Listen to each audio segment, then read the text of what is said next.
Senator Todd Young is touring the state to promote a bill he helped write, which focuses on making the U.S. more competitive with China in science and technology. He joined Governor Eric Holcomb in Fishers today to talk about the impact of the Endless Frontier Act on Hoosiers. Fox 59 State House reporter Kristen Eskow was there and joins us now from the newsroom.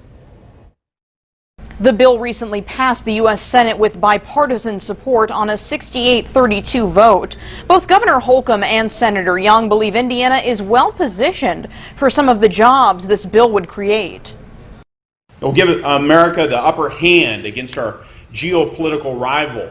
Senator Todd Young joined Governor Eric Holcomb to promote his Endless Frontier Act to business and tech leaders in central Indiana.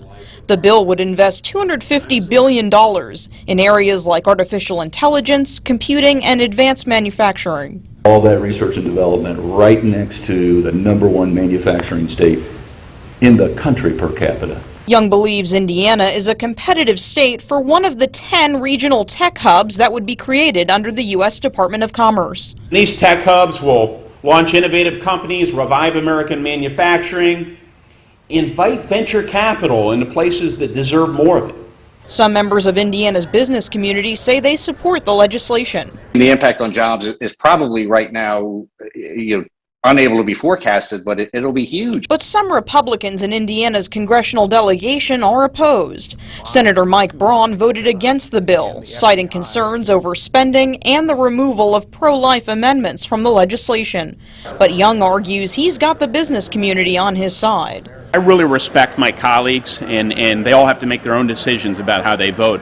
But I'll say that this is incredibly popular across the state of Indiana, and that's who I answer to. Young also traveled to Fort Wayne earlier to promote the bill. Now it still has to go to the House for a vote before it gets to the president's desk for his signature.